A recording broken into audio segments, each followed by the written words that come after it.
Málaga, pese a estar en una zona como es Andalucía, que no ha sido una zona rica, ¿no?, económicamente, es una ciudad con una población que viaja por Europa, que habla inglés, que tiene unos aires de renovación, que es burguesa, que es fundamentalmente de aspiraciones laicas, respecto a la antigua nobleza que todavía seguía en finales del XVIII y en el XIX en otras zonas de España, y eso le va a marcar mucho su carácter.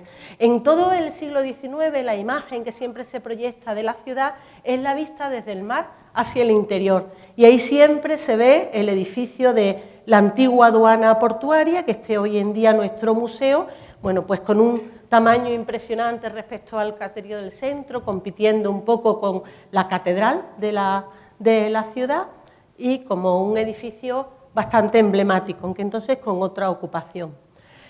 Pero esta industria que en el XIX fue tan importante, a finales de siglo decae completamente, y la ciudad tiene una crisis económica fuerte, y ahí la ciudad se tiene que reinventar a sí mismo y buscar una actividad económica. Y Málaga encuentra su vocación y también va a encontrar su servicio, su ocupación, en convertirse en una ciudad atractiva para el turismo. Entonces, todo el principio, finales del XIX y todo el principio del siglo XX, la ciudad se reinventa a sí mismo, demuele una parte muy importante del centro histórico, sobre todo lo que eran los antiguos conventos religiosos, partes de la iglesia, se reconstruye como una ciudad de aspecto burgués, ¿no? Y se intenta ser atractiva y se vende en todas las guías del momento, pues identificándose con lo que puede ser la Costa al Sur, Mónaco, Niza, y eso es un ambiente muy específico de la ciudad. Esta es la calle principal de Málaga, la calle Larios, que se construye precisamente en esa época y veis ya con un tamaño y con un estilo, toda una calle unitaria con el mismo diseño de ciudad burguesa del 19, ¿no?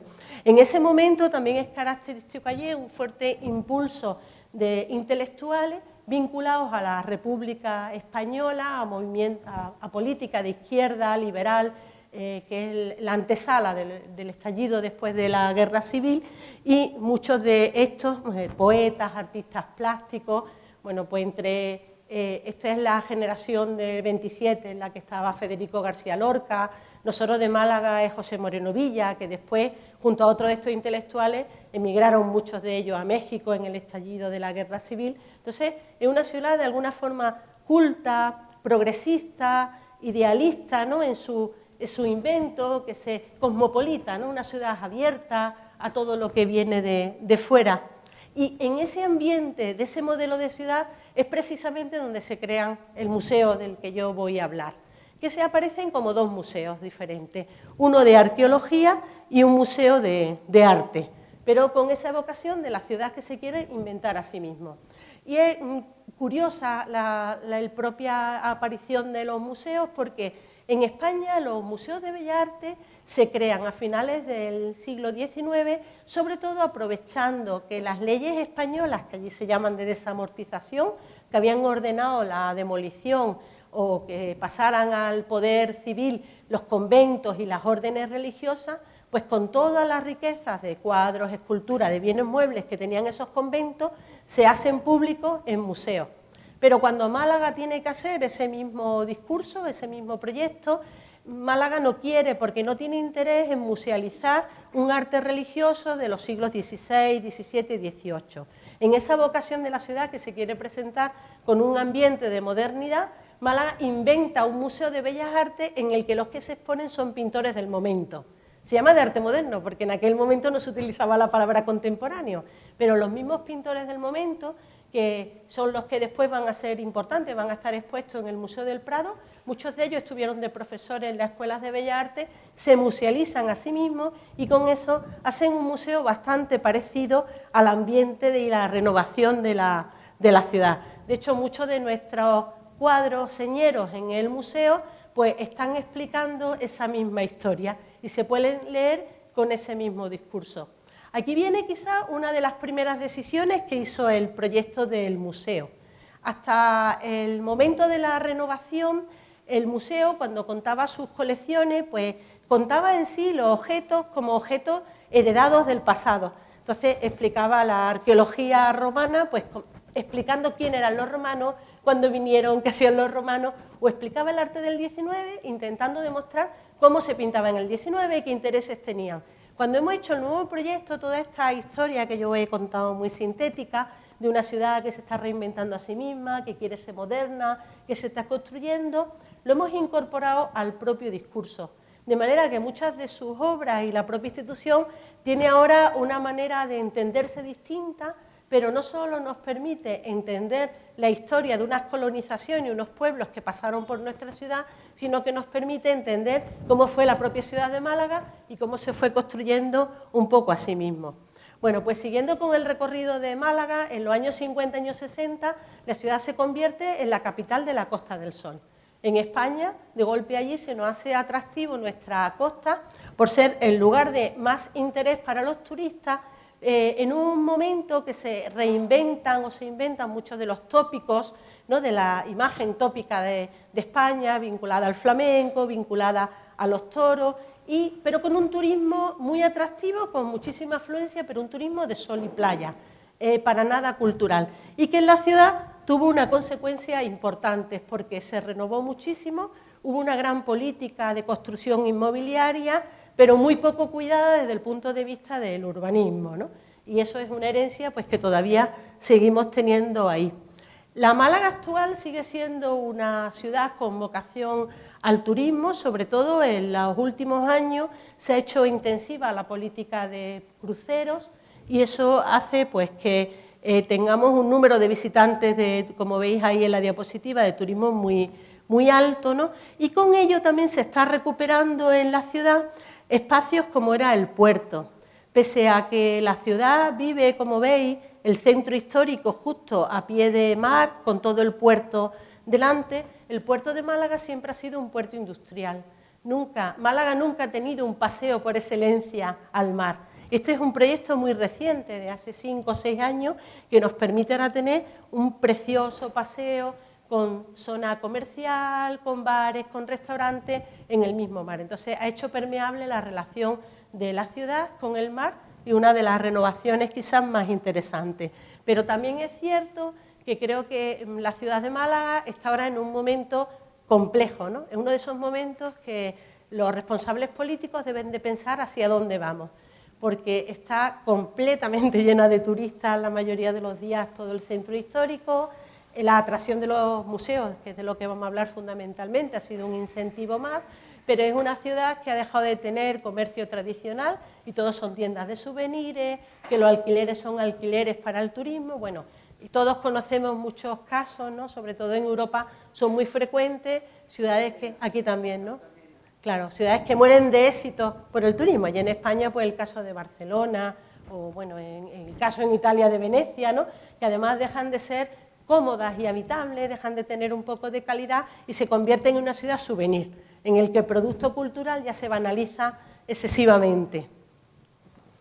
El modelo de ciudad de Málaga en los últimos años, desde el principio de la década de los 90, se ha regido por una planificación estratégica, un plan que iba analizando cuál quería ser el desarrollo de la ciudad, cómo quería ser la ciudad, liderado por el ayuntamiento, aunque con participación de los distintos agentes culturales, los sectores económicos, la universidad. Ese plan ha ido cambiando de estrategia hasta el día de hoy, ¿no? Que está ahora con un proyecto que se llama Estrategia 2020, y en esa planificación se creó una marca, que es Málaga Ciudad Genial, y actualmente tiene 4 líneas de trabajo fundamentales: Málaga Ciudad del Conocimiento, la Ciudad del Litoral, la Ciudad de la Cultura y la revitalización del centro urbano. Y es en la Ciudad de la Cultura en lo que nosotros nos vamos a centrar hoy un poquito más.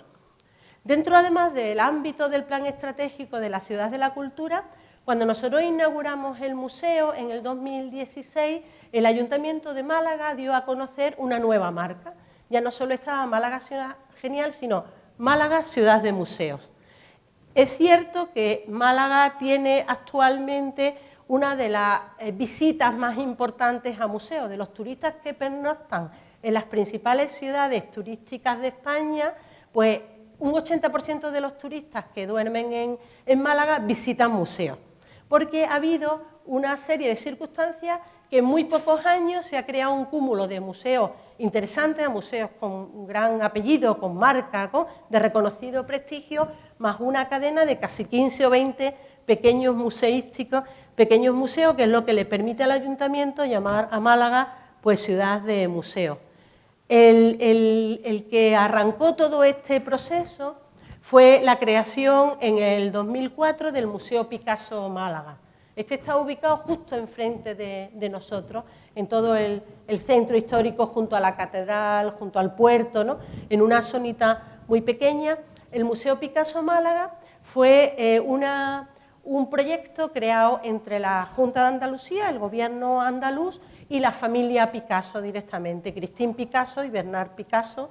Paul Picasso era el marido de Christine, la nuera y el nieto de Picasso, con colección propia para traer a Málaga un museo Picasso. Este museo, por su calidad, era un museo por primera vez en Málaga de una talla internacional, tanto en montaje como en infraestructura. No tiene una gran colección permanente, pero tiene unas exposiciones y un programa de actividades muy importante, ¿no? Y ese fue como el atractivo que de golpe en España pues se encendió una lucecita que dijo, ahí está Málaga compitiendo en el ámbito de los museos y a un nivel mucho más destacado. A eso se han unido otros productos pues muy conocidos. Por ejemplo, tenemos una filial del Thyssen de Madrid con la colección de la propia baronesa Thyssen, el Museo Carmen Thyssen. Tenemos mucho más reciente un centro de arte Pompidou, filial del Pompidou de París, ¿no? Después hay un museo del Museo Nacional Ruso de San Petersburgo, se creó en los últimos años también allí una subsede en Málaga. Un centro de arte contemporáneo, un proyecto municipal, pero que trajo por primera vez a la ciudad de Málaga, a partir de principios de los años 2000, las primeras colecciones y exposiciones de talla internacional de arte contemporáneo, ¿no? Y una casa natal Picasso, que ahora vamos a hablar de ella. Esto quiere decir que cuando nosotros en el 2006 inauguramos el museo, ya estábamos en un ambiente muy distinto. Nosotros habíamos cerrado el museo 20 años antes, en los años 60, mediados de los años 90. Cuando nosotros cerramos en los años 90, éramos prácticamente el único museo de la ciudad. De hecho, al cerrar el Museo de Málaga, Málaga se quedó sin museo. Cuando hemos abierto en un panorama muy diferente y en una coyuntura de museos distinta. En todo este tema de la Málaga ciudad de museos, el producto quizás cultural más interesante ha sido Picasso. Yo le llamo producto cultural porque Picasso en Málaga no deja de ser un invento y un invento muy reciente. Es completamente cierto que Pablo Picasso nació en Málaga. De hecho, ahí tenemos su casa natal, ¿no? Este edificio que lo gestiona el ayuntamiento es un centro de documentación en la casa donde nació Picasso. Se terminó comprando todo el bloque en la famosa plaza de la Merced, un centro de documentación con sala de exposiciones temporales. Era un museo tipo casa natal bastante discreto, hasta que llegó ya en el 2004 el gran Museo Picasso con la colección de la familia. Pero Pablo Picasso nació en Málaga, pero se marcha de Málaga con 9 años y nunca vuelve a tener una relación con la ciudad. Es verdad que mantiene amistad con malagueños, en su pintura siempre hay una vocación por lo mediterráneo, un deje a la luz, natal, siempre hay una referencia. Y él siempre se sintió cómodo diciendo que él era malagueño y que era de Málaga. Pero el gran cambio de Picasso se da en Barcelona y se da en París, cuando él se convierte en un artista de vanguardia universal, pero la ciudad vio la oportunidad del producto Picasso, era interesante por el hecho de que Picasso había nacido en Málaga, ¿no? Esto empezó siendo una discreta casa natal y al llegar el Museo Picasso con una infraestructura y con una inversión mucho más potente y de más calado, hoy en día es un verdadero producto. Picasso está en Málaga en todos sitios. Está en un gran museo, está en una casa natal, en la Universidad de Málaga tiene una cátedra de estudios especializados en Picasso, existe en souvenirs, en productos, en procesos, en las calles, cuando se rehabilita un edificio del centro histórico, pues se cuelga un cuadro de Picasso como lona en vez de otro pretexto. Bueno, y por supuesto ya toda la ciudad, el souvenir por excelencia que puedes comprar en Málaga es una imitación, una evocación del producto Picasso, ¿no?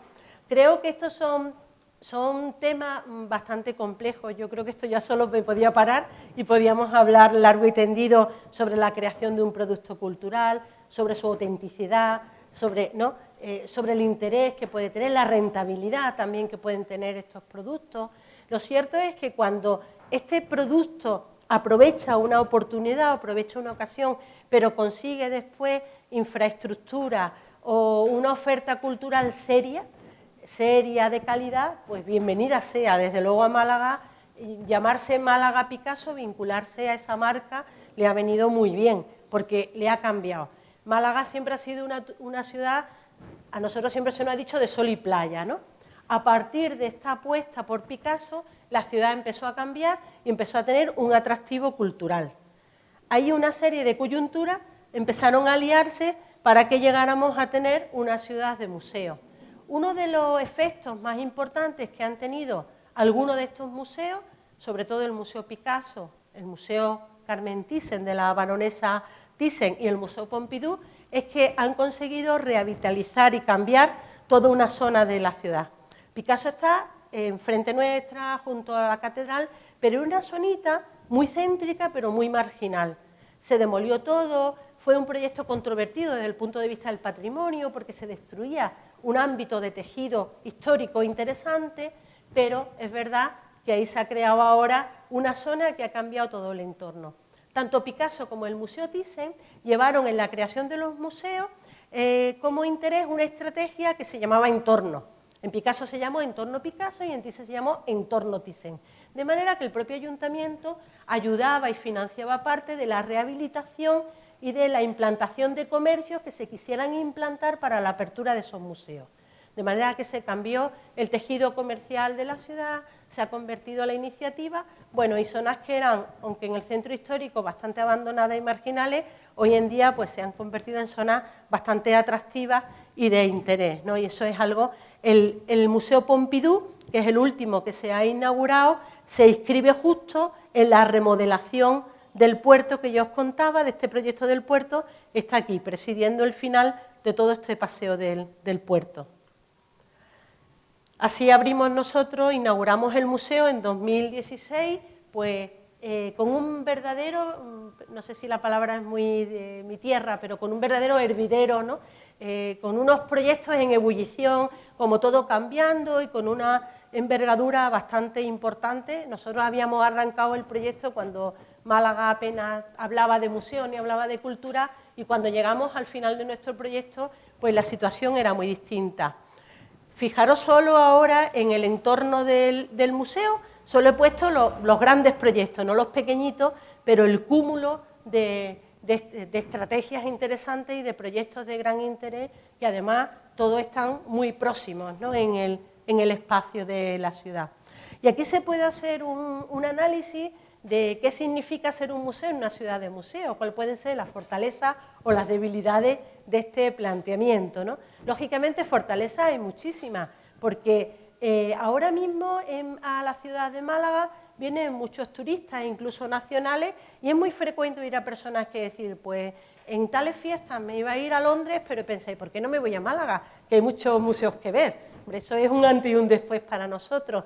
La creación de un tren de alta velocidad entre Málaga y Madrid, pues también ha facilitado mucho que puedas ir y venir en 2 horas, estás en Madrid, con lo cual es mucho más fluido. El ser uno más de una oferta potente, sin duda alguna, te hace tener el listón alto, te hace no abandonarte, ser competitivo, también te ayuda, ¿no?, a compaginar unos con otros. ¿Qué debilidad tiene? Pues que la Málaga ciudad de museos no ha sido, aunque en el plan estratégico se apostaba por una ciudad cultural, no fue una iniciativa creada de antemano. Ha sido una apuesta inteligente del Ayuntamiento de Málaga, al que se le ha sumado una iniciativa del Gobierno andaluz, una participación del Estado, pero que cada uno ha ido poniendo su granito de arena. Desde el principio no se pensó en Málaga, vamos a traernos un Thyssen. La baronesa Thyssen, con su colección privada, quiso hacer un museo en España, y el alcalde de mi ciudad, pues que para eso se las pinta sola, ¿no?, pues se lo quitó a Sevilla, se lo robó a los catalanes y dijo, este museo se viene a Málaga. Vio la iniciativa de que Pompidou quería hacer alguna su sede en Europa y allí que se fue a conquistarlo. Ha ido sumando uno tras otro. Por eso quizás ahora que están todos estos museos ya creados y abiertos, quizás yo creo que es el momento de que la ciudad debería de hacer un verdadero plan estratégico. Pues para sumar juntos, para no hacernos contraofertas, ¿no?, porque sería mucho más interesante. ¿Cuál es en algún momento la dificultad? Pues aunque todos nos llevamos muy bien, pues a veces son de gobiernos y de administraciones muy diferentes, que incluso llegan a tener signos políticos distintos. Entonces, a nivel técnico es muy fluido, a nivel administrativo a veces es un poquito más complicado crear una política común con administraciones diversas, ¿no? Pero bueno, ahí es donde estamos con Málaga, ciudad de museo. ¿Cómo se hizo el proceso de...? Este es uno de los cuadros del siglo XIX que figura en el museo y ahí veis siempre la aduana, ¿no?, como presidiendo la imagen de la ciudad. Bueno, nosotros, como yo he dicho, somos 2 museos de arqueología y de arte, creados a finales del siglo XIX, principios del siglo XX, y por 2 circunstancias administrativas cerrados, en 1996 y 1997, Precisamente nuestro Museo de Bellas Artes, quien nos cerró fue Picasso, porque la familia Picasso, Christine Picasso, cuando la Junta le ofreció crear un museo en Málaga, una de las condiciones que puso es que de acuerdo, pero que quería el edificio que ocupaba el Museo de Bellas Artes. Porque era un edificio histórico, el actual Museo Picasso, un edificio histórico, emblemático. También era donde Picasso había conocido a los pintores del 19, había tenido a sus propios maestros, el Picasso niño, ¿no? Claro, a nosotros nos destrozó la vida, por decirlo de alguna forma, aunque era una apuesta el Museo Picasso interesante para la ciudad, pero a nosotros nos dejó sin museo. Otra circunstancia parecida al año siguiente pues hizo que se clausurara arqueología. Nuestro proceso, nosotros hemos estado 20 años cerrados a público, ¿qué teníamos qué suerte hemos tenido? Pues hemos tenido la suerte de que el museo era el museo de la ciudad, el museo que reconocían los ciudadanos de a pie, ¿no? Los malagueños, y también el museo que los pintores de la ciudad, los artistas de la ciudad tenían su vinculación. El vínculo de este museo con la ciudad siempre fue tan fuerte, sobre todo la parte de Bellas Artes, que ese ímpetu de la ciudad reclamando el museo y la pervivencia del museo se ha mantenido durante esos 20 años y ha conseguido crear un gran museo y abrirlo. Al día de hoy, yo creo que lo nuestro es el dicho ese de no hay mal que por bien no venga, ¿no? Seguramente si llegamos a seguir con los dos antiguos museos no seríamos lo que somos hoy, ni hubiéramos podido tener una inversión tan potente, porque por aquello que nos cerraron, pues se tuvieron que volcar las administraciones en hacer una remodelación. Y quizás tampoco nosotros a museo abierto, me pregunto, ¿no?, hubiéramos sido capaces de cambiar tanto, de cambiarlo todo, porque a veces la dinámica del día a día te hace mucho más inmovilista. Es distinto cuando tienes que enfrentarte a un proyecto nuevo, porque te permite una mirada casi desde cero, ¿no?, y plantearte pues las cosas de otro punto de vista, y en eso sí tuvimos una suerte, ¿no? Y ahí la decisión ya de abrir el nuevo museo, pues se llegó a la determinación de que los dos museos iban a estar unidos. Y con eso se nos montaba como desde arqueología prehistórica a arte del siglo XX. Muy dispar, muy variada y muy amplia a nivel de cronología. Cuando el museo se cerró, ocurrió lo mejor que nos ha pasado y quizá la seña de identidad que nos caracteriza a nosotros, ¿no?, al Museo de Málaga. Y es que los ciudadanos de Málaga, la universidad, las asociaciones, los grupos políticos, todo el mundo salió a la calle en 3 manifestaciones públicas masivas. En Málaga solo ha habido una manifestación del calibre de la del museo, cuando se instaló la democracia en España, sin duda alguna, y después la petición de la creación de la universidad para la ciudad. Pero esto no es, al menos en España no es frecuente. En España los museos no han llegado a movilizar tanto el tejido social como pasó aquí. Entonces, en el 97, con el museo recién cerrado, fue la primera y se sucedieron 3, y durante todo ese tiempo se activó una plataforma ciudadana masiva que no dejó de reivindicar, de salir a la calle. Y curiosamente lo que se pedía era que el museo se volviera a abrir. Pero en ese momento, al pedir que el museo se volviera a abrir, surgió el tema del edificio de la aduana. El edificio de la aduana no era para nada una oportunidad en aquel momento.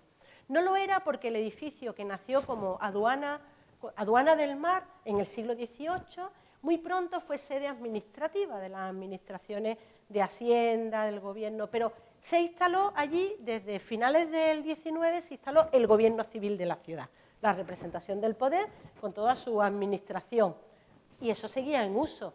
Entonces, de golpe los malagueños pensaron que por qué dedicar un edificio tan emblemático, tan bien ubicado en el centro histórico, a una administración y no dedicarlo a algo cultural. Como teníamos que resolver el problema de las 2 colecciones y necesitaba un edificio amplio, entonces, sin que nadie dijera nada, Málaga salió a la calle gritando aduana para Málaga, ¿no?, inventando este precioso eslogan y este icono que es el edificio con los pinceles dentro de su patio, por uno de los pintores malagueños de arte pop.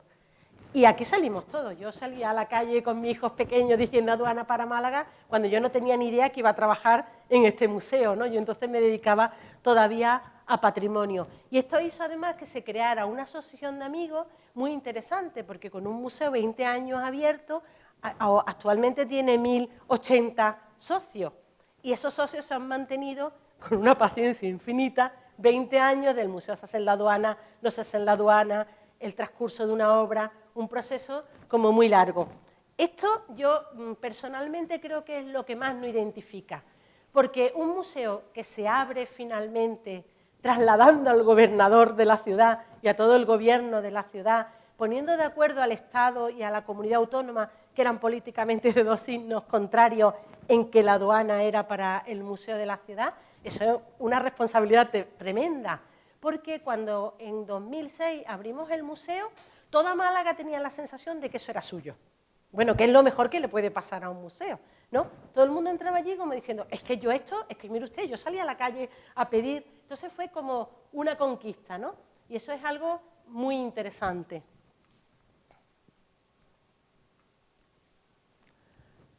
Esta es la aduana antigua, después en los años 20 perdió la cubierta en un incendio y hoy en día en la rehabilitación se le ha vuelto a poner una cubierta que ahora os hablaré de ella. El edificio era además muy emblemático, el edificio ha sido el gran icono de la lucha por el museo, de manera que el edificio no se podía convertir en el nuevo proyecto solo en una sede, en un contenedor para una actividad cultural, sino que el edificio, que además tenía también su propia historia, se ha insertado en los propios contenidos del museo y se le ha dado un protagonismo. Ahora mismo, cuando uno entra al museo, se ven y se explican tanto las colecciones como el propio edificio, que es como el que recibe y el que ha servido además como estrategia para ir enlazando el discurso de las dos colecciones. Todo el proceso del proyecto del museo se hizo a través de un plan estratégico porque el Ministerio de Cultura en el 2004 implantó en España la metodología de la planificación estratégica para todos aquellos museos que se renovaban o que se creaban nuevos. Entonces se trazó una forma de trabajar y con esa forma de trabajar, por otra parte bastante interesante, pues fue como se fue generando. El proyecto pues ha supuesto una inversión de cerca de 40 millones de euros. El edificio es un edificio muy grande, tiene 14.000 metros útiles, de los cuales más de 5.000 se dedican a exposición. Bueno, tiene una colección extensa de 17.000 registros arqueológicos y 2.700 obras expuestas y tiene un público de unos 400.000 visitantes en los 2 años y medio, ya casi 3, ¿no?, que llevamos de apertura. Y después hemos ido haciendo un poco estrategias porque el objetivo era, una vez conquistado el edificio y cuando las administraciones ya decidieron que el edificio de la aduana iba a ser el museo, había que buscar estrategias para que no se enfriara esa empatía. Una de ellas muy sencilla fue esta, que funcionó fenomenal. En la rehabilitación, cuando se hizo la limpieza y la rehabilitación de la fachada, había que poner un toldo, por seguridad, por el polvo que soltaba. Entonces, el toldo que se diseñó era la aduana como en un espejo de feria, moviéndose. Los primeros días los coches frenaban muchísimo porque te encontrabas el edificio como si estuviera borracho, completamente doblado. Fue una lona muy fotogénica, todo el mundo se hizo foto, tuvo mucha repercusión, pero lo que se quería transmitir, y así lo explicamos con esto, era que todo se estaba pensando, ¿no?, que pese a que el museo tenía una larga historia, era el momento de parar y pensar, bueno, y en el nuevo museo, ¿qué vamos a exponer? ¿Qué vamos a explicar? ¿A quién va dirigido este museo? ¿Cómo recuperarlo? Entonces era un momento de dudas, ¿no? Todo estaba como, bueno, incluso los forjados, porque se demolieron las plantas altas del edificio y se tuvieron que rehabilitar completamente. Y cuando todas las decisiones se tomaron y se quitó la lona, pues el museo apareció ya sereno, calmado, ¿no?, con toda su tranquilidad, que es este aspecto que tiene actualmente, y sobre todo surgió como un museo del siglo XXI. Las aspiraciones de la museología, también del patrimonio, de la cultura, han cambiado muchísimo. Desde mediados del siglo XX a hoy es que hay unos intereses muy distintos, ¿no?, en lo que queríamos hacer y lo que creíamos que era o pensábamos para qué servía el patrimonio y lo que pensamos actualmente.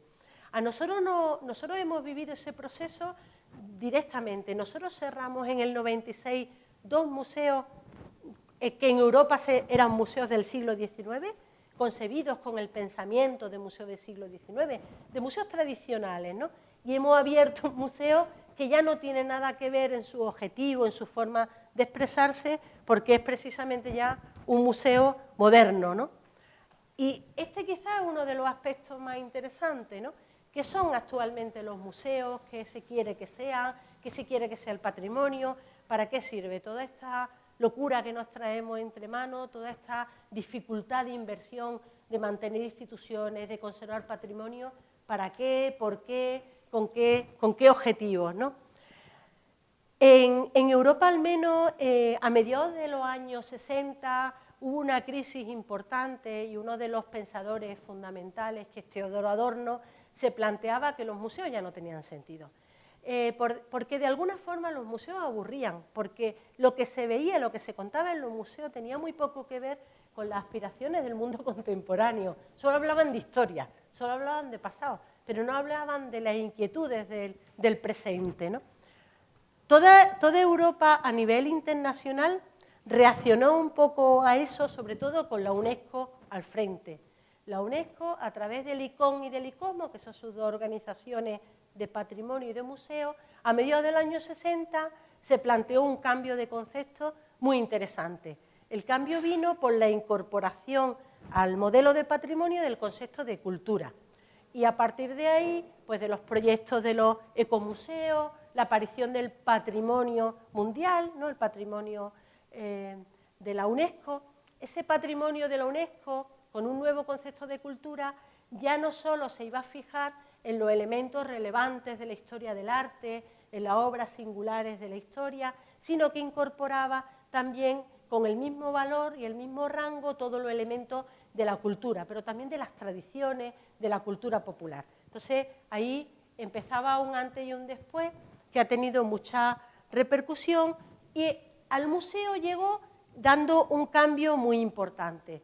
El museo tradicional era un museo coleccionista y el museo ya, a partir de la segunda mitad del siglo XX, es un museo concebido como servicio público, como servicio para el público.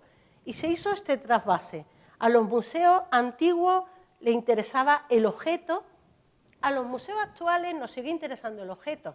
Si nosotros no tuviéramos colecciones, no tendríamos museos. Eso nunca se ha desdeñado, ese interés. Pero sobre todo a los museos actuales nos interesan las personas, nos interesa la utilidad que esos objetos históricos, que lo que tenemos dentro de los museos, el patrimonio, repercute en las personas.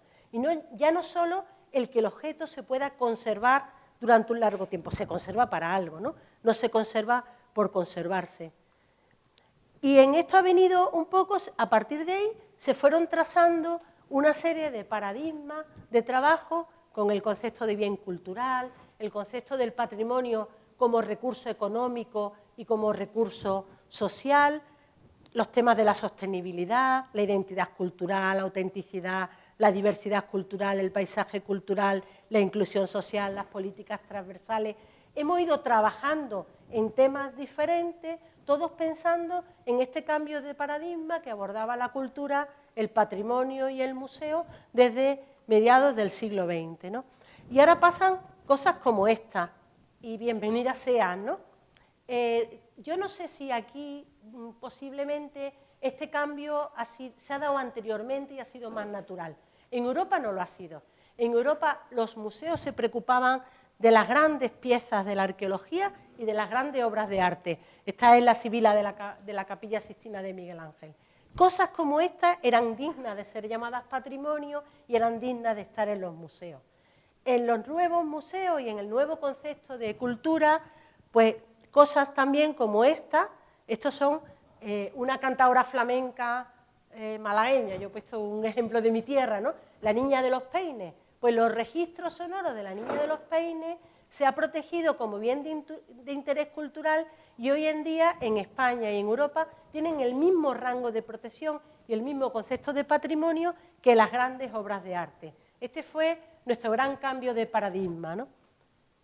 Y sobre todo el gran cambio fue también pues, la herencia que nos dejó todo el movimiento de la posmodernidad, que de esto podríamos hablar muy despacio, pero yo se lo he traído aquí como un flash, una pequeña idea, ¿no? Baudrillard, uno de los pensadores de la posmodernidad, dice una cosa interesante, dice, ahora lo que nos toca es jugar con los fragmentos. ¿Qué quiere decir jugar con los fragmentos? Que somos nosotros, las sociedades contemporáneas, quien tenemos en nuestras manos la responsabilidad y también la capacidad de elegir qué cosas del pasado y del presente queremos que sean patrimonio, queramos que nos representen, ¿no? ¿Y qué queremos hacer con esas cosas? ¿Cómo queremos reutilizarlas? ¿Cómo queremos leerlas? ¿Cómo queremos transportarlas en productos, como se hizo con Picasso, ¿no? Bueno, de ahí vino también, muy interesante, el cambio de concepto de autenticidad. El valor de la autenticidad para poder estar en la tradición, puede estar. ¿Cuál es la verdad del objeto? Que hace que algo no sea un pastiche y que algo sea auténtico y esté en un largo debate, ¿no?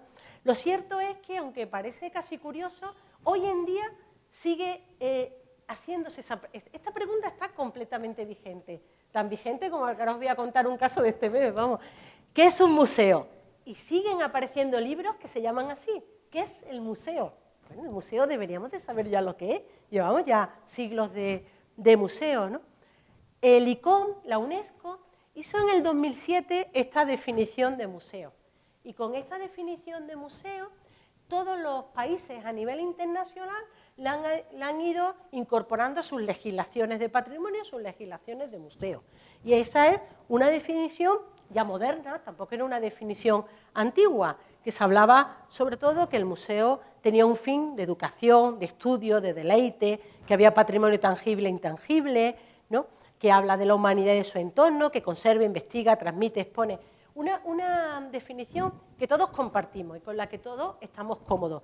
Bueno, pues el año pasado la misma UNESCO abrió un debate muy interesante. Esto, si os interesa el tema, merece la pena seguirlo, además está todo en internet, porque ahora en septiembre se ha celebrado en Kioto el Congreso Internacional que hace todos los años, el ICOM, la parte de museos de UNESCO, y uno de los objetivos que tenían era cambiar la definición de museo.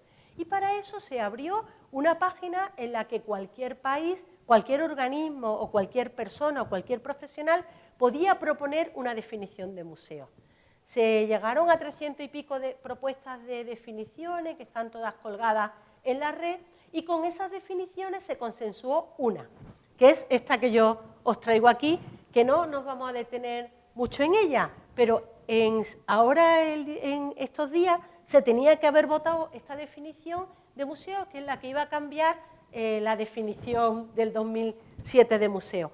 Claro, esta ya habla de cosas más comprometidas, ¿no? Porque dice, los museos son espacios democratizadores, inclusivos, polifónicos, para el diálogo crítico sobre el pasado y sobre el futuro.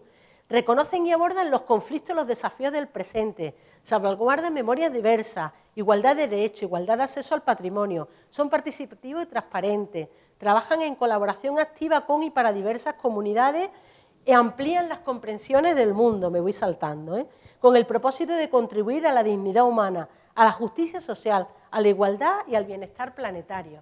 También es una definición que suscribimos, yo creo todos los que estamos aquí, en ese objetivo, pero el Congreso Internacional de ICOM de este mes no ha sido capaz de votarla. Han pedido un receso, han pedido pensarlo un poco más, evaluarlo un poco más, o sea que, ¿qué es un museo? ¿Cuál es el objetivo del museo y el patrimonio? No es algo tan sencillo de consensuar al día de hoy, ¿no? Así que por aquí es por donde vamos, pero todavía está por ver si esta saldrá o nos mantendremos en la del 2007, que es un poquito más tradicional. Lo que está muy claro es que si el patrimonio, la cultura y el museo sirven para algo, es, además de para conservar pasado, que es como siempre se ha definido, es para definir y construir nuestro presente, ¿no?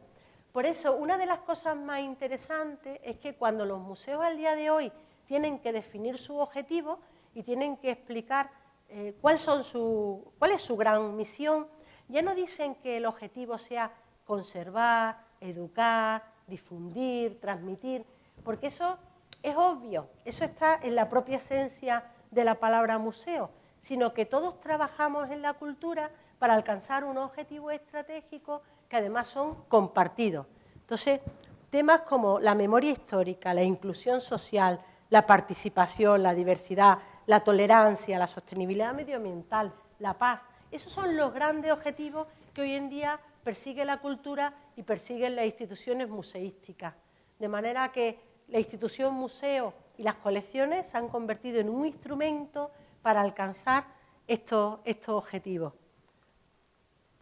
Y da igual qué tipo de museo seas, porque hoy en día, si algo es real, es que ya no es el museo tradicional, que tenía que tener objetos originales, objetos históricos, para poder ser llamado museo, sino que hoy estamos hablando de museos que no son estables, que son virtuales, que tienen bienes inmateriales, que no tienen objetos originales, que son museos de objetos de la naturaleza. El concepto museo se ha ampliado enormemente, ¿no? Pero todos van persiguiendo un trabajo común, ¿no?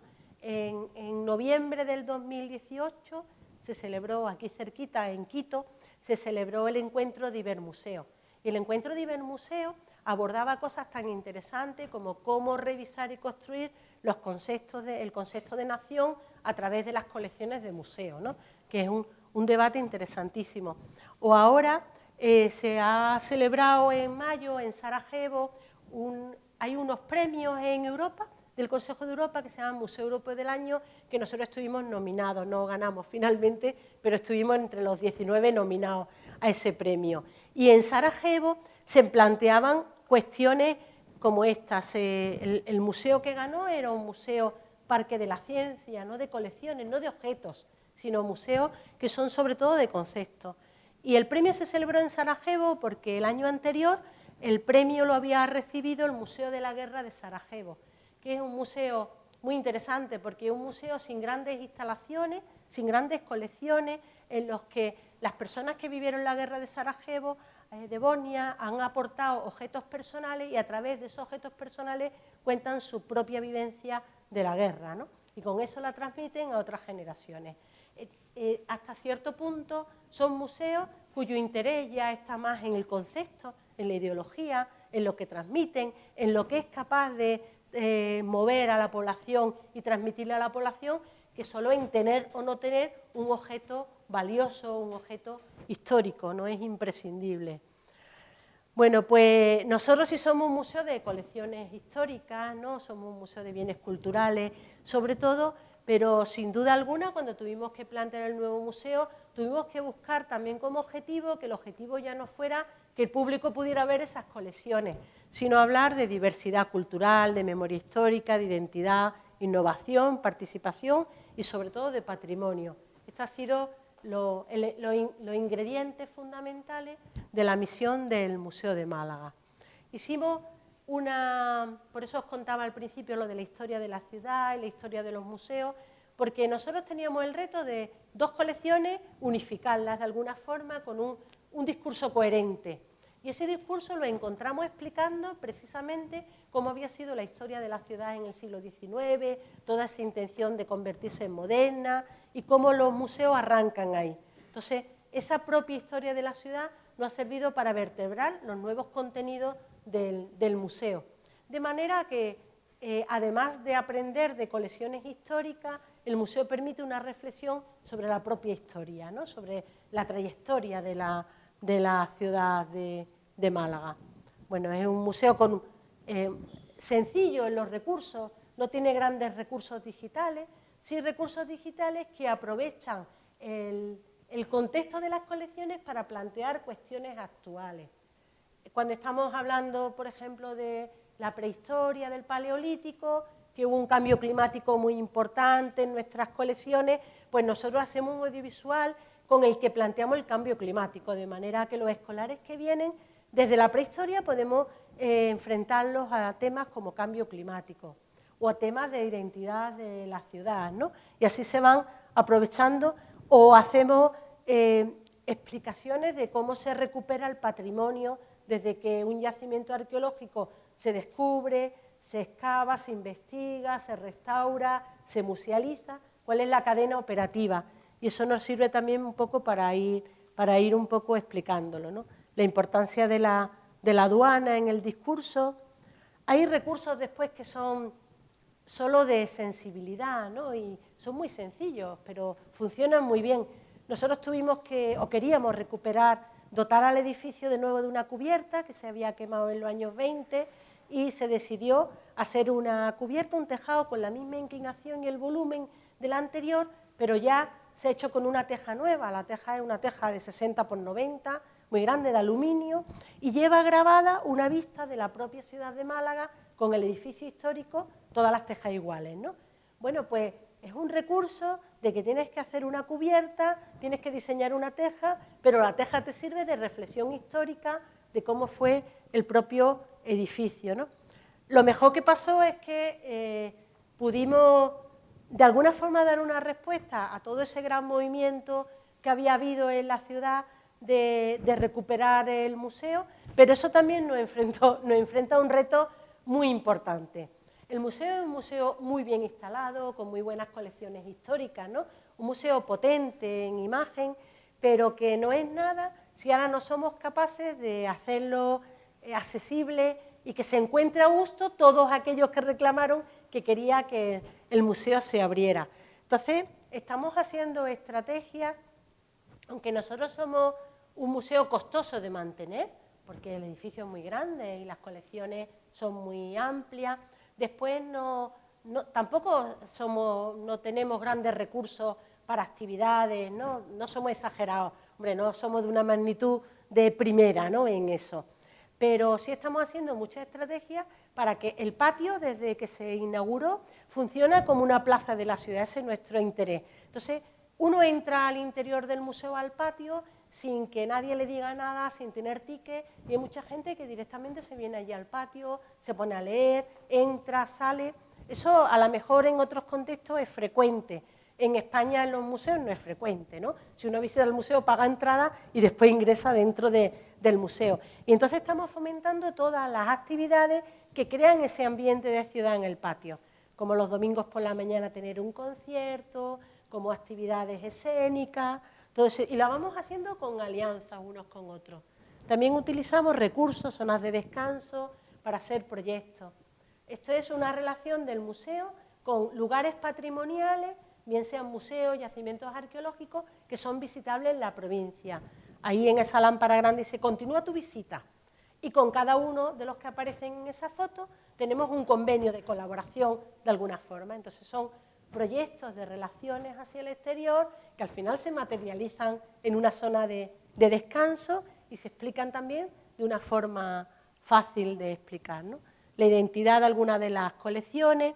El museo siempre planteó no encerrarse de puerta hacia adentro, sino tener una relación con ese entorno ciudadano, porque siempre ha sido determinante el edificio con su entorno, y ahora se materializa desde un restaurante con una terraza preciosa que está justo enfrente de la alcazaba, del edificio del ayuntamiento. La teja se va abriendo en algunos de los espacios interiores y vas viendo la ciudad histórica, la catedral, a través de la teja que es permeable, ¿no?, y se va generando un flujo de relación. Y después hay cosas que son igual de sencillas que la teja, que son solo gestos, pero que tienen un éxito rotundo, ¿no? El museo ha costado 45 millones de euros todo el proceso, y esto posiblemente no ha costado más que tener la intención. Este es un suelo del pavimento de la calle que hay trasera, que separa a la alcazaba musulmana del edificio de la aduana. Es un suelo de una piedra bonita, una serpentina verde, puesta en los años 50, que, bueno, todos los que somos de Málaga la hemos visto desde pequeños, y como es una cera tan especial verde que cuando llueve brilla muchísimo, pues la tenemos como en nuestro colectivo imaginario, esa solería. Cuando estábamos remodelando el edificio de la aduana, el ayuntamiento hizo un proyecto para cambiar y hacer, porque hizo peatonal todo el entorno del edificio y quitó esa cera. Entonces se la pedimos al ayuntamiento, la metimos en el patio, que además queda muy bien porque le da un toque de color, de diseño, y ahora todo el que entra en la aduana, que es de Málaga, dice, ¡ah! El suelo de la alcazaba. Nosotros le llamamos de Temburi, que fue la persona que lo puso, ¿no? Hay gestos de relaciones patrimoniales, de relaciones de mantener la tradición, la historia de la ciudad, que a veces son muy sensibles, muy pequeños, ¿no? Este es un poco mayor, este gesto, y es que excavamos parte de la zona donde hoy está la cafetería en planta baja, buscando la muralla musulmana que nos atravesaba por ahí, la localizamos, la encontramos, la integramos y la hemos musealizado con un grabado del 16 que explica un poco la ubicación de la ciudad. Bueno, un museo en primera persona que tiene una serie de personajes que se van contando su propia historia, una pequeña historia de la institución. Esto hoy en día es muy frecuente, casi todos los museos que se están renovando, que tienen una trayectoria, siempre dedican alguna sala a explicar su propia historia como institución, ¿no? Porque a veces las instituciones son determinantes en las ciudades y han jugado un papel digno de ser contrarreflexionado. Y una de las cosas que también apostamos desde el principio es uno de los almacenes internos. Todos los museos que tenemos colecciones históricas antiguas, los museos antiguos, tenemos un fondo de armario muy grande.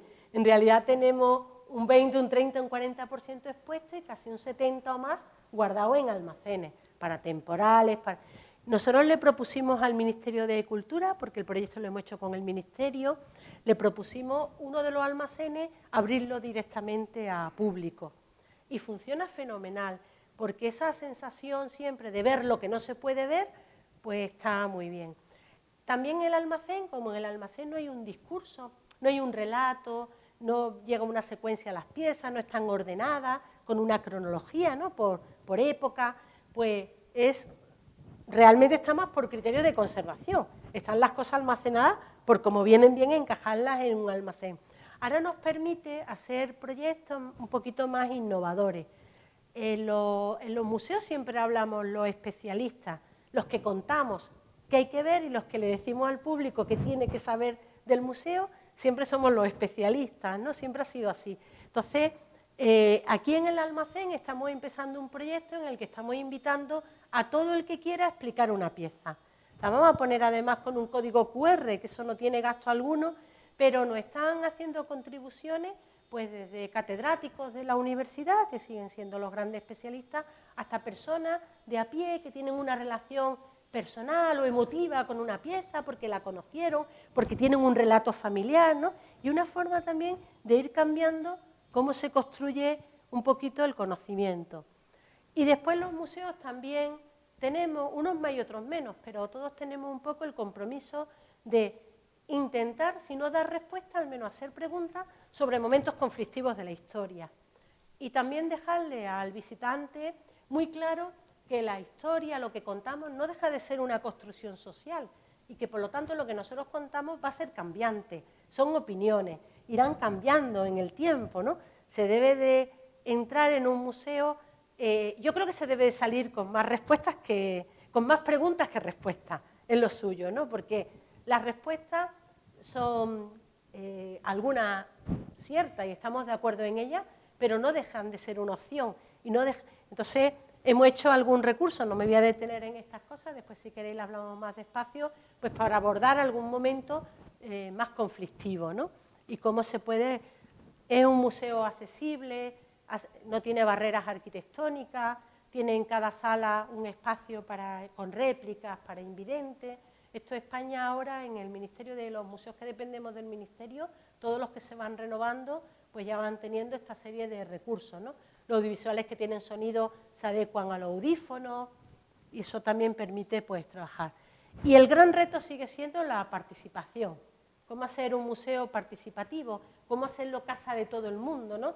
Que todo el mundo esté de acuerdo. Nosotros además, y esto lo cuento con total franqueza y confianza, ¿no?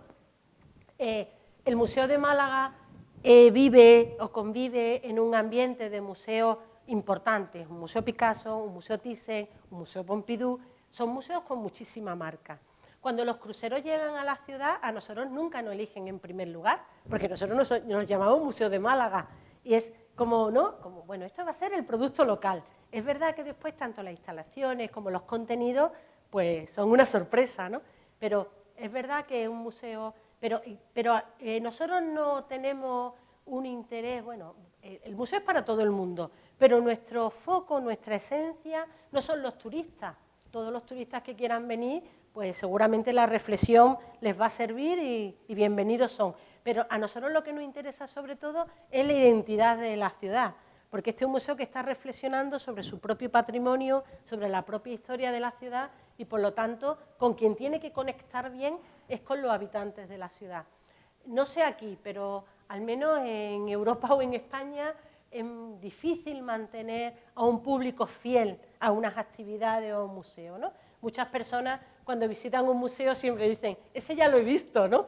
Claro, y dicen, pero es que no se trata de verlo, se trata de que lo vivas, de que quieras venir todos los jueves a tener una conferencia, a tener un debate, a venir a un concierto, porque si no, todo el esfuerzo que supone esta infraestructura sirve para muy poco.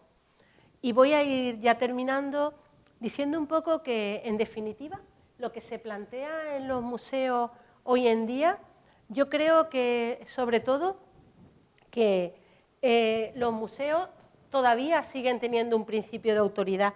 Los especialistas en patrimonio también lo tienen, ¿no? Cuando el museo habla, todo el mundo piensa que es verdad lo que está contando, porque detrás hay personas que investigan, hay personas formadas. Pero hoy en día los intereses, los discursos, tienen que ser mucho más compartidos, porque así se está demandando ya la creación del conocimiento, ¿no? Entonces, el gran reto de los museos yo creo que es dejar hablar al visitante, provocar que hable, pero permitir que opine, permitir que haya discursos alternativos, ¿no? Que haya distintas lecturas. Nosotros tenemos esa identidad y esa empatía. Esta es la Feria de Málaga. La Feria de Málaga es la fiesta junto a la Semana Santa más importante de la ciudad. Se celebra en agosto, ¿no? En verano. La típica feria de flamenco, vestidos de gitana y todo eso. Bueno, pues la portada de entrada al ferial... Exacto, corridas de toros, pues hay una zona que es un recinto en el que se montan todas las casetas de feria todos los veranos. Pues desde que inauguramos la aduana, la entrada es esta réplica del museo, de la aduana, ¿no? Quiere decir que tiene el cartel de la feria, que se gana por concurso todos los años, pues este año, esto es un traje de folclore de Verdiales, de uno de los bailes de Málaga, pues con la aduana. La aduana sigue siendo un referente. Ahora lo que hace falta es que nosotros seamos capaces de estar a la altura de esa identidad en el tipo de actividades que vamos generando, ¿no? El museo, sobre todo, yo creo, que la reflexión de por qué le he puesto a esta conferencia unas estrategias o un pretexto para reencontrarnos, ¿no? Ahí es donde quiero llegar.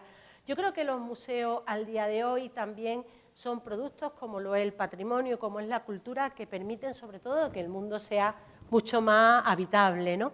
Y esto se está trabajando desde hace ya bastante tiempo, ¿no? Desde que cuando en los años 60 Abraham Maslow definió la pirámide famosa de las necesidades vitales, decía que todos los seres humanos tenemos una serie de necesidades. Bueno, pues en los últimos tiempos al patrimonio y a la cultura ya se le incluye entre esas necesidades vitales, ¿no? Y hay museos como este impresionante museo del siglo XXI, que es el Museo Judío de Berlín, que es sobrecogedor porque no tiene ninguna intención en tener colecciones. El museo es una arquitectura que sobre todo lo que te transmite son emociones, ¿no? Si lo conocéis o lo habéis visto en internet, pues una arquitectura en L, muy compleja, con las paredes dobladas, con luces cenitales desde arriba, que cuando tú vas por los pasillos ya vas sobrecogido y tiene salas como esta con unas máscaras de caras, ¿no? Todas metálicas en el suelo que tú las pisas cuando vas pasando. Es un museo de sensaciones que te transmite, que te evoca. También es un museo que intenta en Berlín pues sanar, ¿no? Sanar ese conflicto tan difícil, ¿no? Que fue el Holocausto. Este año, hace muy pocos meses, aparecía allí en la prensa, contaba un poco que el MoMA de Nueva York a las 7:30 de la mañana pues tiene meditación en el hall del museo. Se reúne todo el mundo a meditar en el hall del MoMA, ¿no? Que es lo más grande en museo. Pues esto es un cambio muy significativo, ¿no? Y es que los museos hoy en día y el patrimonio no son más que esto, ¿no? Un museo, dice un autor español, no es solo un lugar para la conservación, la educación, la investigación y el esparcimiento, sino que son el exponente de cómo una sociedad se contempla a sí misma, cómo comprende su origen y su historia y cómo entiende el universo. Es el gran reto que nos traemos entre manos con el patrimonio y con el museo, ¿no? Pues muchas gracias.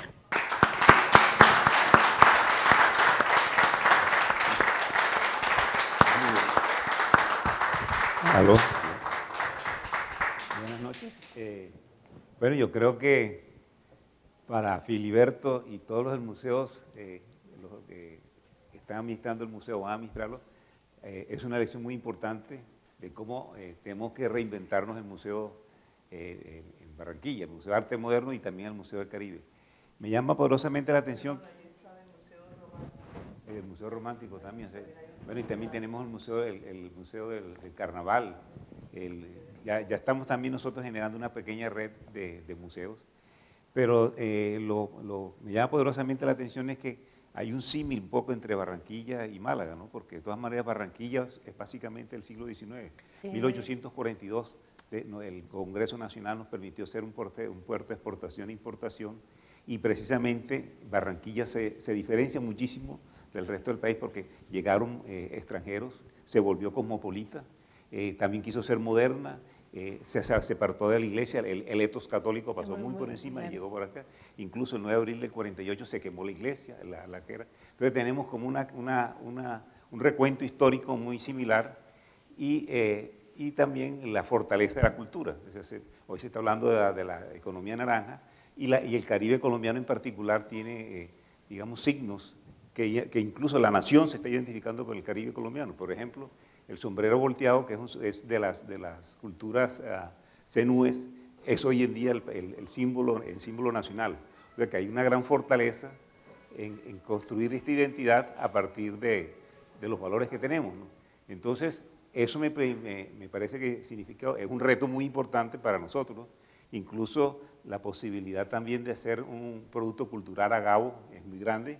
En el Museo del Caribe tenemos una pequeña sala, pero también falta potencializar estas cosas. Entonces yo creo que se nos presenta como una oportunidad y un reto a todos los que estamos trabajando en el museo, ir en esa dirección. Y también nosotros subiremos un proceso de desindustrialización. También hay un abandono de las fábricas que están precisamente en el corredor del río y se está dando esos cambios, ¿no? E incluso podemos tener una cosa muy parecida entre la aduana de ustedes y la aduana de nosotros. Claro, si tomamos un par de fotografías, vamos a ver que tenemos unas cosas similares, aunque la aduana nuestra estuvo más, la aduana y la intendencia fluvial estuvo muy ligado al agua, también tenemos el referente del agua. Puede ser una oportunidad interesante de desarrollar algunas ideas. Creo que va a ser yo creo que no debemos perder el contacto contigo. Pues encantada, yo encantadísima porque me interesa muchísimo saber por dónde vais y qué vais haciendo. Incluso también tenemos un fenómeno del hedonismo por el baile, por la música, o sea que hay algo ahí que nos hermana. Incluso sería el momento de ahí para hermanar Barranquilla con Málaga. Yo te voy a decir, mi nombre es Patricia Villalba, yo desde que era pequeña, era Antonio Molino, pasamos a Marbella. Conoce fenomenal la Costa del Sol. Porque he pasado los momentos más divertidos de mi vida. Y luego seguí veraneando en Marbella, seguimos teniendo allí propiedad y me siento muy malagueña.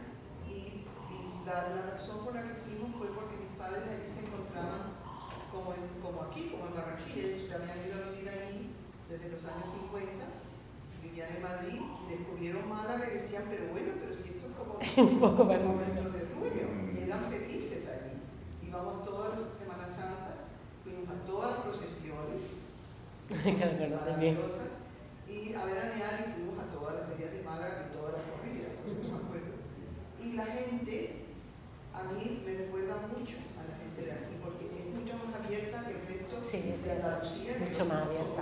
También son muy diferentes y son muy así hospitalarios, muy abiertos, muy alegres. Y hay muchísimas cosas comunes, aparte de la historia y todo lo demás, pero la idiosincrasia es muy parecida. Pues yo tengo cantidad de amigos malagueños y me siento como los malagueños completamente. Y la alegría, esta feria es muy importante, igual que nuestro carnaval. Y la alegría también de la gente se manifiesta y se expresa. Entonces ahora estamos con un proceso de convertir a esta ciudad en una ciudad cultural. Y yo sé que Málaga no lo fue, o sea, porque yo viví en una Málaga que llegábamos a la estación de tren Y no había nada más que playa, playa. Efectivamente. Y ahora no, ahora llegas y dices, vamos a ver un museo y vamos a... Además está articulado, puedes ir caminando de uno a otro. Y lo que más me impresiona es que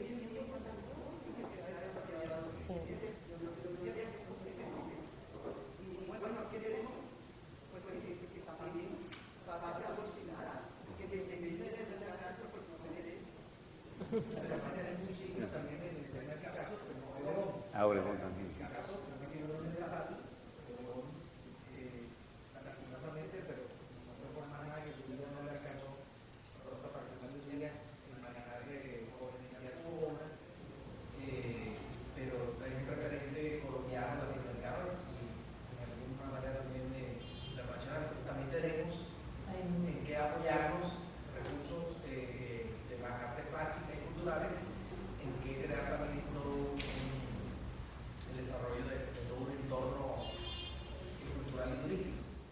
Yo pienso otra cosa importante es que tú nos dices, es que tenemos que tener paciencia para los procesos. Nosotros queremos hacer las cosas enseguida, pero mira que yo les llevo más de 20 años tener un museo cerrado y ahorita tenemos el Amira cerrado y lo queremos para allá. Cuando lo importante es pensar bien las cosas, porque estas son inversiones que duran siglos o repercuten en la sociedad en siglos. Entonces, esta mirada cortoplacista que a veces tenemos que todo tiene que ser ya, tenemos que bajarle como el ritmo. Claro, es muy importante muchas veces estar preparados para el momento, ¿no? Porque nosotros somos, en España, el Ministerio de Cultura lleva sus 17 museos propios que dirigen ellos directamente, después llevan los 3 grandes del Arqueológico Nacional, Thyssen y Prado, ¿no? Que tienen otro tipo de régimen, y después en toda España tienen 64 museos, como es el caso del Museo de Málaga, que la titularidad de gran parte de las colecciones de los edificios de ministerio, pero la gestión se hace con la comunidad autónoma. Entonces, claro, todos esos 64 museos, que la mayor parte son todos museos históricos del siglo XIX, principios del siglo XX, todos están necesitados de pasar por un proceso como este. Y los recursos no son tantos como para poder abarcarlos todos. A nosotros, cuando ya se decidió, hubo una relación entre Andalucía y el Estado y se decidió emprender el proyecto del Museo de Málaga, nos llegó la crisis económica de España, que fue un momento muy importante, ¿no? Y nos salvamos de la crisis, nos mantuvimos vivos el proyecto, yo creo porque fuimos capaces de estar a tono.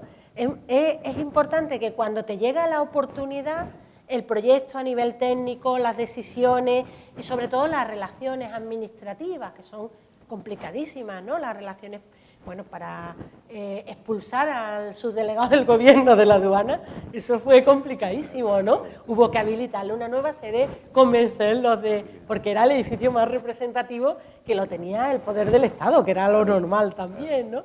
Y hacerlo museo. Cuando las administraciones empiezan a moverse, los equipos técnicos tienen que saber dar la talla en ese momento, tienen que saber tener los trabajos preparados, ¿no? Ser proyectos profundos, ¿no? Sí, serios claro, o serio, profundos, profundo, ¿no? sí. Que puedan Sí. sustentar. María, y estos otros museos diferentes al que tú diriges, que nos has mostrado, ¿los recursos son privados o son públicos? Todos los que he puesto ahí son museos, bueno, todos los grandes que han aparecido con fotos son museos públicos. Entre los pequeñitos que solo estaba el nombre, sí algún museo privado. No, lo que digo yo, el dinero lo pone el Estado o... Sí, bueno, suelen tener, por ejemplo, el Museo Thyssen, claro, las colecciones es de la baronesa Thyssen, pero todos los recursos los pone el ayuntamiento. Tanto el edificio, la rehabilitación y la gestión la pone el ayuntamiento. Sí, menos Picasso, menos el Museo Picasso, que es un museo entre la familia Picasso y la Junta de Andalucía, los demás grandes de Málaga son todos municipales. El Museo de Arte Contemporáneo es muy importante, muy bueno, maravilloso. Tiene y además yo creo que precedió a todos los demás. Claro, ese fue el primero. El primero, además, con mucho éxito. Fue el que fue capaz de traer exposiciones de talla internacional. Total. Ese, por ejemplo, ¿cómo se maneja? Pues es un museo municipal del ayuntamiento. ¿El ayuntamiento tiene todos esos recursos para todos esos museos? Sí. Sí, una pregunta precisamente en esa dirección. A veces a los gobernantes les cuesta trabajo aprobar un presupuesto para la cultura porque supuestamente no tiene una rentabilidad. O sea, ¿cómo mide el Estado el impacto, digamos, como beneficio social en la construcción de la identidad, en la construcción de la ciudadanía? O sea, realmente lo que se le da a un museo es para construir eso que es intangible, o sea, qué ciudadano vamos a construir, qué mirada al futuro. Entonces, hay una dificultad en medir ese impacto. ¿Ustedes tienen alguna forma de medirlo? No sé cómo se mide el impacto. Lo que sí es cierto que un proyecto tira de los demás. Málaga, yo creo que el éxito del Centro de Arte Contemporáneo y después del Museo Picasso fue como la oportunidad. Entonces, lo que el Ayuntamiento sí tenía muy claro con todo su plan estratégico era que quería convertir a Málaga en una ciudad de cultura y no solo en una ciudad de sol y playa, ¿no? Siento que la vocación de Málaga era turística. Claro. Y luego apostaron por la cultura y la cultura ha traído mucho más turismo. De lo que jamás ahora los cruceros llegan a Málaga. Llegan precisamente a ver museos porque no hay mucho más que ver, ¿verdad? Claro, pero fue la inteligencia del alcalde que se ha mantenido durante todos estos años, que yo creo que cuando vio la oportunidad de el crear museos, si ahora surgiera posiblemente un museo de calidad en España que se pudiera ubicar en algún sitio, estoy seguro que el Ayuntamiento de Málaga lo captaba, ¿no? Porque vio que sumaba. Siempre estuvo casa allá en Marbella, ella iba mucho, o sea, la verdad Sí. que por Málaga pasaba todo el mundo, todo el mundo se ha sentido... Sí, ha sido una ciudad Los cosmopolita. malagueños siempre han sido muy abiertos, hospitalarios. En Colombia tenemos fama, los barranquilleros, de abiertos y hospitalarios también. ¿Qué? Muy conmovido por esa presentación tan fluida y tan clara. Siento lo que se domina muy bien el tema, lo que le da pues, a usted una enorme autoridad en la materia. Y a mí sí me inquieta algo porque pues, con Carlos, su hermano, Gilberto, otros amigos aquí, Luz, y todos, pero la mayoría de los que están aquí presentes seguramente hemos luchado muy duro para tratar de sacar este tipo de proyectos adelante. Usted ha sido muy enfática en tocar el papel del sector público. Nosotros tratamos, digamos, casi que del sector privado sacar adelante una parte importante de las iniciativas para estos proyectos. ¿Cree usted que es posible, digamos, lograr una continuidad de este tipo de iniciativas sin un compromiso de largo plazo del sector público? Nosotros no hemos podido conseguir aquí una ordenanza o un acuerdo del Consejo que garantice por lo menos un mínimo de recursos que le dé una sostenibilidad anual. Así que hay que construir un presupuesto un año a año. Esa es la inquietud que tengo, porque a mí me salta la duda de si podemos lograr esto sin un compromiso de verdad que le dé a estas instituciones una sostenibilidad básica, por lo menos, de recursos del Estado. Claro, nuestro compromiso ciudadano fue el detonante, ¿no? Fue lo que lo impulsó y lo puso en marcha, hizo que las dos administraciones que tenían que responder, el Estado y la Comunidad Autónoma, decidieran hacer la aduana y decidieran. Es verdad que al ser un museo de la administración pública, una vez hecho el producto, el gasto de alguna forma está comprometido, porque ya existe, ya está abierto a público, hay que mantenerlo, ¿no? Donde el reto es muy importante, bueno, el mantenerlo económicamente y esa sostenibilidad, eso es un gran capítulo, porque no es fácil, ¿no? No es fácil, la inversión en cultura no es fácil y mantener la cultura no es fácil.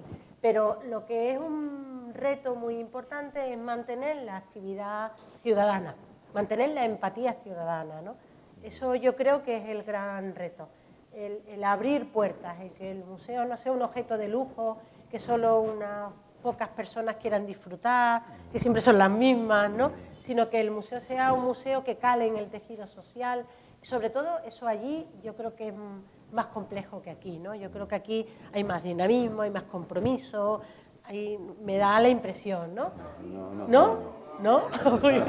No me desmontéis, no me desmontéis. Por eso estamos aquí y usted está ahí. No, pero digo América en general, pero yo veo aquí, claro, mucha más decisión, más participación, veo siempre, no sé. Yo creo que ahí falta un proceso, y usted lo maneja muy bien con esto de se requiere la apropiación, como Hannah Arendt lo dice, del espacio público.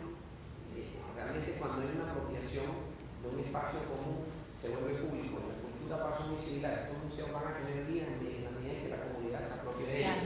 La gran dificultad de nosotros es que a estas entidades les ha faltado la sostenibilidad. Prácticamente es como si usted en vez de dedicarse a las iniciativas de lograr, digamos, la apropiación por la comunidad, se tiene que dedicar a estar todos los días buscando cómo va a pagar ese estado de mañana. Entonces, esa es la gran dificultad que afrontamos nosotros. Yo sí pienso que este tipo de instituciones, contando con unos recursos básicos, pueden lograr que la comunidad se apropie de este espacio, porque cuando hay recursos y hay proyectos, cuando hay iniciativas, por ejemplo, en el parque cultural, cuando hay eventos al aire libre culturales, y eso, la plaza se llena. La plaza se llena y la gente aprecia el lugar y aprecia el sitio y se apropia del espacio. Donde nosotros tenemos dificultades es que los administradores de este tipo de entidades, el desgaste yo diría que es un 90% en conseguir recursos y un 10% en lograr que el museo sea lo que usted dice, un espacio de apropiación también de la comunidad. Bueno, todos estos días vamos no quiero que llegue una mala impresión tampoco de la ciudad. No me la estoy llevando de para nada, todo lo contrario.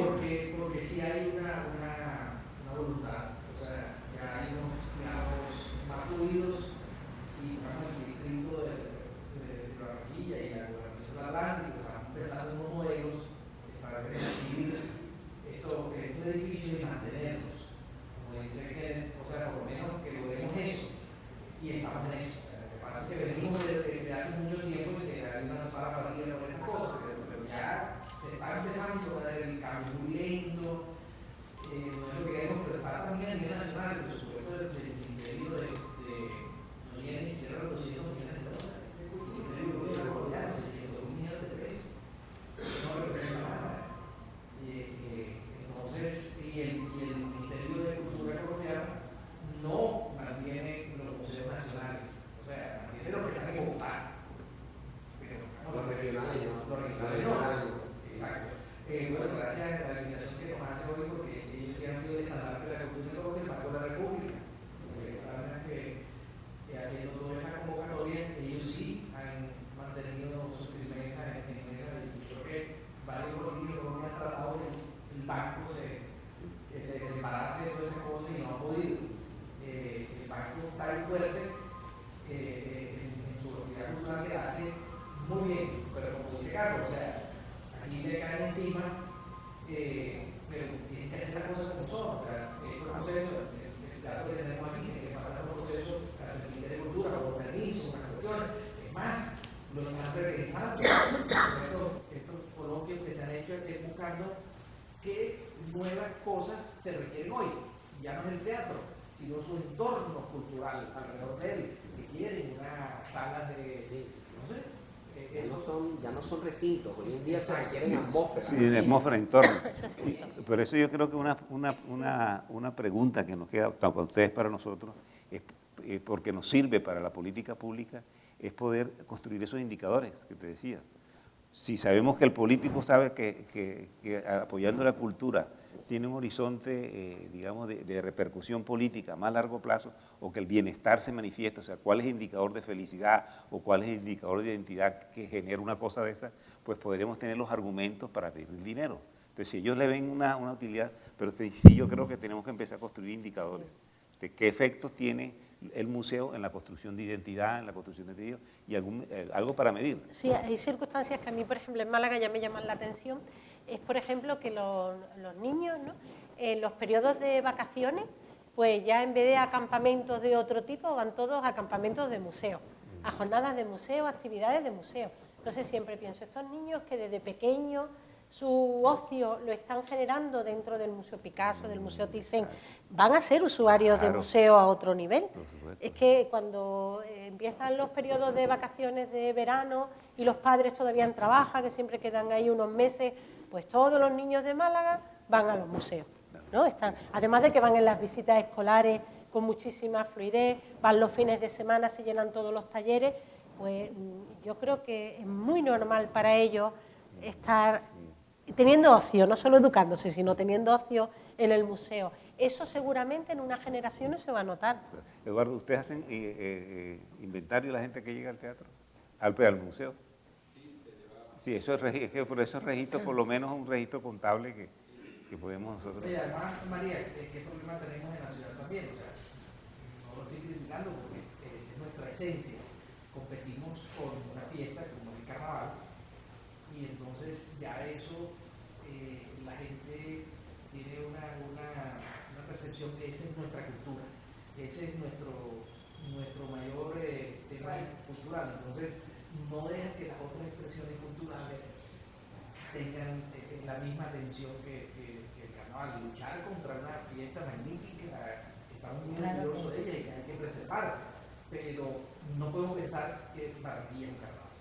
No puede ser carnaval todo el año. Entonces, bueno, sí, es como pensar que Sevilla es la feria todo el año. y resulta que hay turistas todo el año en Sevilla viendo pues las maravillas, ¿no?, que hay en Sevilla, y lo mismo pues en Málaga, la feria, que es una maravilla, pero tiene cultura y tiene los museos todo el año. Pero yo lo que pienso es lo siguiente, vuelvo a hablar de mi tema, que es el turista. Bueno, yo estoy segura que como que hay unos indicadores que además yo estoy segura que son medibles en ciudades como Bilbao, como Valencia y como Málaga, que no eran ciudades turísticas y que se han vuelto ciudades turísticas gracias a la inversión en cultura, en grandes museos y centros culturales, e incluso en teatros, como en el caso de Valencia. ¿Ya? Pues estoy segura que se podrían conseguir esos medidores, porque lo que más les interesa aquí, yo no creo que sea lo que tú dijiste, que es muy bonito, sino que ese dinero se vea, o sea, sabes, que lo que tú inviertas en un museo, luego se vea en turismo, o sea, se vea en... Pero me parece aquí tenemos una ventaja muy grande y que si la ciudad lo ve estratégicamente, lleva un interés. Barranquilla es una ciudad de hotelería, de comercio. O sea, tiene muy buena ocupación en días de semana y tiene una ocupación muy regular en fines de semana. Entonces, realmente, si tú quieres crear una ciudad atractiva que te lleve a dinamizar la ciudad, no teniendo nosotros unas condiciones, digamos, paisajísticas, digamos, tan favorables, porque digamos que el clima nuestro es un poco difícil. La ciudad lo que tiene que ofrecer son ambientes y atmósferas, y ahí la variedad juega un papel muy importante, que la gente tenga diversidad en la oferta cultural. Y yo sí me identifico con lo que tú dices, Filiberto, que pretender, digamos, propagar el carnaval a todos los días del año, que haya un carnaval permanente aquí, va un poco en contravía porque vuelve a la ciudad monótona. Son eventos que se agotan y ya después la ciudad no tiene nada interesante. Este tipo de instituciones, como lo decía hoy, están recreando permanente nuevas exposiciones, nuevas experiencias, nuevas atmósferas, nuevos espacios. Entonces son sitios dinámicos que son atractivos no solo para el turista, son atractivos para la misma comunidad, y a donde llega la comunidad llega la gente.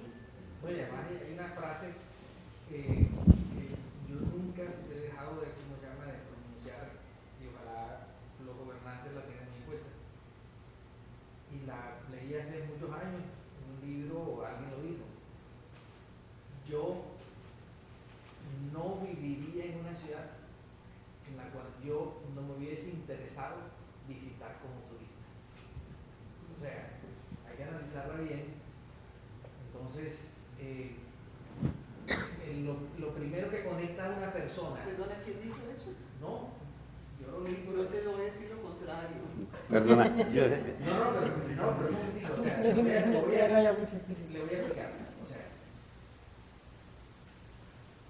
si la ciudad no tiene unas condiciones, por eso que en el sentido de la frase, hay personas que... valor. Exacto, no las traen hasta acá y nunca se dan cuenta de que si vivirían en un lugar o no. Entonces, eso es el tema de que muchas personas llegan y con estas cosas llegan a Málaga a buscar esto, se enamoran de la ciudad y se quedan.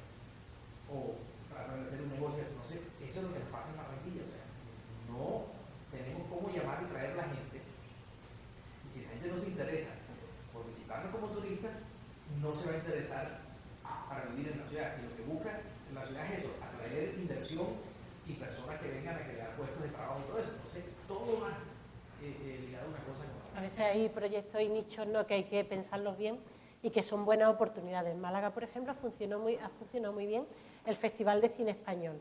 Se apostó por un festival, que hay muchos festivales de cine en España, pero no había uno específico de cine español.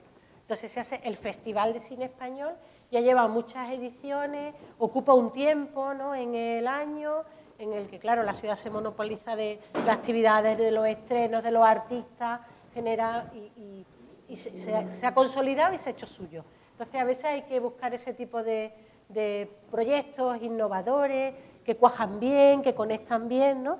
Y tener clara esa visión de que pueden... Sí. Otra pregunta que quería... yo vi que usted había puesto en el plan estratégico para la ciudad de Málaga, ciudad del conocimiento. Lo que yo veo es que la cultura y el turismo se amarraron nuevamente. ¿Cómo quedó lo del conocimiento? Pues sobre todo es una apuesta de trabajo con la Universidad de Málaga, que ahora tiene unos frutos. La Universidad de Málaga ahora está apostando últimamente por hacer práctico el conocimiento de la universidad y que por toda la investigación de las distintas disciplinas se puedan materializar en necesidades reales en la ciudad. Está creando unos proyectos cátedras, pues desde bioquímica, restauración, ingeniería. Son como una oficina abierta en la que uno le plantea retos y la universidad, pues sus proyectos se van dirigiendo ahí. Están conectando mucho la universidad con las necesidades reales de la ciudad, ¿no? Eso es, por ejemplo, una de las pautas de la Málaga Ciudad del Conocimiento. Okay.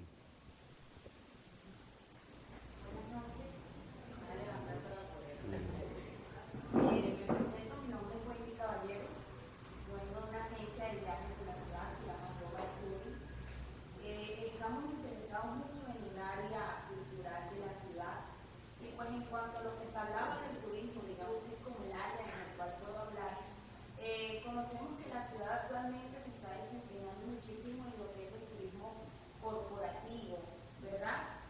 La ocupación hotelera se ve muy, digamos que beneficiada en esto, ya que se están presentando muchísimos eventos, congresos en la ciudad.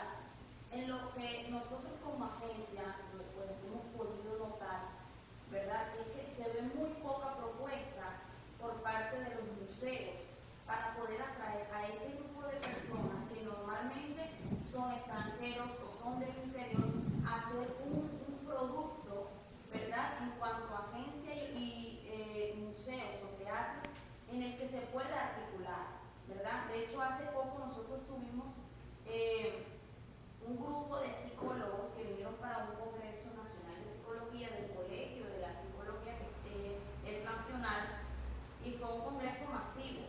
Llegaron miles y miles de personas y se realizó en el Centro de Convenciones Lugares. Nosotros estuvimos apoyándolos en muchas actividades que hacían por las noches, después de estar todo el día en el Congreso, y en su gran mayoría el interés era ir a un restaurante, un city tour. Eran cosas, digamos, que muy sencillas que muchas personas conocen, pero muy pocos se interesaron o teníamos una propuesta, ¿verdad?, para ofrecer en la noche, por ejemplo, para llegar después del congreso a un museo. Siempre presentaban, quiero ir al restaurante La Cueva, quiero conocer La Troja, quiero ir a hacer un recorrido por la ciudad, ver el malecón, ¿verdad? Pero ninguno nunca se manifestó, ¿verdad? Y de pronto nosotros como agencia, como tal vez desconocemos, ¿verdad?, los productos o los tipos de talleres que puedan presentar, o la oferta que pueda presentar un museo, ¿por qué no hacer una articulación que pienso que sería demasiado interesante en aprovechar ese grupo de personas que están viniendo constantemente? Es decir, nosotros estamos pasando de ser un destino de sol y playa a ser un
Bueno, yo pienso que eso es muy interesante. Si a veces hay un público potencial porque se convierte Barranquilla en un lugar de congreso, es verdad que ahí está el recurso, los recursos culturales, y a lo mejor lo que hay que estudiar es estrategias que puedan combinarse, porque a lo mejor esas personas necesitan ver el museo a partir de las 8:30 de la tarde, de las 9, que no es el horario habitual de los museos, pero a los museos les va a venir muy bien atraer a todas esas personas de fuera, les va a dar una difusión tremenda. Entonces ahí se trata de captar un poco Sí, qué público puede haber y qué productos se pueden crear. Yo creo que nosotros tenemos Claro, que eso es muy tomar la interesante. dimensión de la ciudad y proyectar la dimensión Claro. nocturna, porque entonces es más habitable la ciudad de noche que de día. Bueno, pues a lo mejor los horarios Entonces, hay que... entonces los claro. horarios tenemos que modificarlos. Mire usted que tenemos ciclorrutas y las ciclorrutas las hacemos en la noche y la actividad se hace. Nosotros debemos estar durmiendo durante toda la mañana, todo el día, y el resto y la noche ser nuestra. Esa que propone ella es una cosa interesante. Tenemos que cambiar la temporalidad de la... No, se han hecho cosas de noche. Sí, pero hay que hacerlas Lo que más. pasa es que no hay suficientes productos. O sea, primero. Segundo, sabemos por todas las dificultades que ha pasado en el Museo del Caribe. Ya una vez se recupere y tengamos un Museo de Arte Moderno, lo que propone Wendy. Sí. Lo que propone Wendy es donde apostamos y tenemos... Patricia, ¿te queda el...? Entonces, pero también hay una realidad. Hasta luego, encantada. Tenemos que, ¿cómo se llama?, que articular cosas con Global Tourism, sí, porque es interesante que estés tan preocupada porque hay mucha gente que no se interesa por estas cosas. Pero también hay que tener en cuenta que el turista, ni siquiera el que viene a Barranquilla, del mundo. O sea, yo el día que leí el libro ese de Efecto Guggenheim, que cuando transformaron Bilbao, llegaban 3-4 millones de personas y nada más entraban al museo 700.000. Las otras iban a la puerta del museo y se querían tomar una foto. O sea, son unos coleccionadores de imágenes. Entonces no te frustres también de que tu ciudad no tiene cosas, sino que el turista de hoy también es una persona. O sea, hay que crear lo que crearon ellos. O sea, toda una red para interesarnos por una clase de turismo que viene a ser turismo cultural. Pero de pronto estas personas que vienen, no es que estemos negándonos a ellos, vamos a tratar de capturarlos, conquistarlos, enamorarlos para que hagan eso. Pero a veces ellos ni siquiera están pensando en eso. O sea, ellos vienen cansados de todo un día de sus conferencias, y lo que buscan es ir a una buena comida y eso, y no les interesa de pronto los museos. No los estoy negando, hay que capturarlos, pero vamos más allá de ellos. La idea es tratar de crear un entorno y un ecosistema local y cultural que atraiga a unas personas que vengan a hacer turismo cultural. Y eso sí es lo que crea un arraigo y una potencia. Y estamos en eso. Dile, un par de cosas. Mi nombre es Ana Milena Molina y bueno, sí, yo me imagino que uno del grupo que deben captar son los turistas, pero como ciudadana considero que nosotros somos muchos más que los turistas de pronto que vienen a Barranquilla como visitantes. Y yo como ciudadana tengo que decir que no me siento apropiada de los espacios como los museos. Y sería interesante porque cuando viajo trato de llevar siempre a mi hija a los museos, pero no sé, hay que de pronto crear esa inquietud a los ciudadanos, a los que vivimos exactamente aquí en la ciudad, que somos bastantes, que somos los que van a luchar, así como pasó en Málaga, por estos espacios para que no se pierdan, no estén cerrados como en la mira. Entonces, no sé, tratar de que el ciudadano se apropie de todos estos espacios, más que todo que los turistas, porque después de que nosotros nos apropiemos, pues nosotros mismos seremos los que vamos a exponer y a invitar a las demás personas a visitar. Sí, correcto. Nos falta de pronto ese amor a Hay un tema de apropiación porque si mañana cerráramos el Museo de Arte Moderno de Barranquilla, nadie va a marchar, nadie va a pasar nada. Estoy de acuerdo con lo que hay un tema de apropiación. Lo que pasa, perdón, interrumpa, lo que pasa es que la cultura debe estar muy ligada en los países con la política. Eso es lo que yo decía. La política, y bueno, el ejemplo que yo pongo es un país, ¿no? México. En México hay visitas a las zonas arqueológicas nocturnas, vespertinas, y además en las nocturnas buscan a Mahatos, a los famosos, y él va y se explaya con esas cosas. Y los museos en México no están hechos para el turismo, están hechos para el pueblo mexicano, porque desde chiquito a uno le infunden en el nacionalismo. Ahora que tú vas al Museo de Antropología y el 90% son gringos, suizos, europeos, ese es otro problema. Pero esos pagan, los mexicanos no pagan. Y así en todos los sitios. Y México es una de las ciudades, la Ciudad de México, que más museos tiene en el mundo. Sí, sí. No digo que es la más, pero está entre los primeros 10 ciudades que tienen museos. Ahora, las visitas, las visitas nocturnas, hay que hacerlas aquí, como hacía Alejandro Obregón. ¿A qué horas trabajaba Alejandro Obregón? En el día dormía. Él empezaba, según mis conocimientos, 7, 8 de la noche a pintar, y dejaba de pintar cuando ya se le subía el ron y todas esas cosas. O sea que la vida nocturna aquí puede ser igual. Eso me lo contó Nereo, no lo pero yo sí creo muy importante. Ahora, museos, yo espero eso, yo más que colombiano soy barranquilla. Soy mexicano, pero después soy barranquilla. Esta es una ciudad potente, pero los administradores, me estoy metiendo en lo que no debo, pero la política de los gobernadores y de los alcaldes debería ser un poco como es la política de los alcaldes y gobernadores de Antioquia. La gente a dónde va al Museo Botero. Y así, que está en una zona de caída peligrosa, etc., ¿no? Aquí debería la gente a venir al Museo Obregón, que sea la bandera principal, porque si esas vamos, aquí no hay problemas. Obregón como pintor tiene mucho más fuerza que Botero, de todas, y se identifica la pintura de Obregón, se identifica más con el pueblo que la pintura de las gordos de Botero. Y no conozco los presupuestos, pero me imagino que ellos mismos dijeron que luchan siempre para conseguir cancelar todas sus facturas y todos, pero más que el presupuesto tiene que luchar porque el ciudadano ame el espacio. Bueno, pues entonces eso tú tienes que tener identidad con tu ciudad. Que Obregón es de Barranquilla, pues todos los barranquilleros deberían saber quién es Obregón. Yo estoy seguro que hay muchos que no saben. Demasiados. Muchos.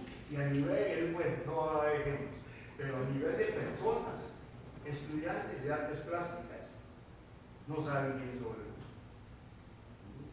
Eso lo viví. Entonces lo importante es que la política del Estado sea muy cimentada con la política cultural. Los mexicanos, porque somos horrorosamente patriotas, porque desde chiquitos nos enseñan que los que estamos aquí somos mejores de todo el mundo. Pues te estrellas como la última intervención, que ya tenemos compromiso hasta las 7 de la noche. La última. Sí. Bueno. No, yo lo que quería decir, digamos, es que Barranquilla no puede perder de vista, y seguimos siendo un sitio libre. Sitio libre. Y seguimos siendo un sitio libre. Correcto. Y no tenemos sentido de pertenencia. Porque aquí hemos recibido, somos una ciudad aluvión. Hemos recibido lo bueno y lo malo del río y lo bueno y lo malo del mar. Correcto. Pues no tenemos un sentido de pertenencia. No entendemos cómo el esfuerzo que está haciendo Heriberto por el Museo del Caribe, por el Museo de Arte Moderno. Sin embargo, está pegado prácticamente a un Paso de Bolívar que está abandonado. Si no hay un compromiso de la sociedad, de la comunidad, de toda la Barranquilla, público o privado, a recuperar el centro de la Barranquilla, pues no va a tener vigencia todo este esfuerzo que está dando alrededor de la UAM y los museos. Pero yo no entiendo cómo la propia alcaldía está pensando en mudar sus instalaciones a la Loma. O sea, es un abandono más del Paso de Bolívar. Entonces, si no recuperamos un compromiso de las autoridades y del sector privado a recuperar verdaderamente el centro de la cultura que está salvo, pues lo quedamos de una vez a